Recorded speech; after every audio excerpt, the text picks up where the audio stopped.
ये है जी मदीनातुल मुनव्वरा का उस्मानिया दौर का रेलवे स्टेशन, जो ट्रेन तुर्की से चला करती थी, मदीना मुनव्वरा तक आया करती थी। No it's a historical site. अभी तो ये बंद है, हम कोशिश करेंगे अगर ये ओपन हो जाए तो इसको विज़िट किया जाए।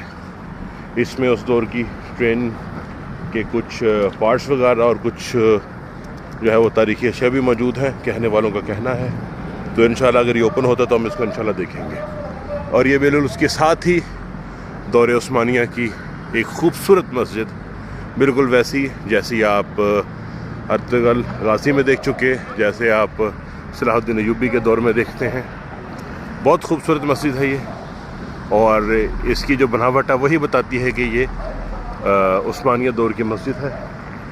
तारीख़ी मस्जिद बहुत खूबसूरत, और कोशिश करेंगे कि इसकी हिस्ट्री को जाना जाए, देखा जाए। मुकम्मल तौर पर बंद है ये, यहाँ पर किसी किस्म की नमाज वगैरह नहीं होती। ये साथ ही इसके वॉशरूम्स हैं।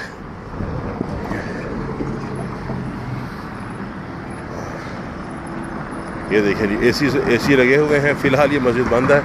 कोशिश करेंगे कि अगर ये 11 बजे तक ओपन हो जाती है तो यहाँ पर आएँ और इसको विज़िट करें।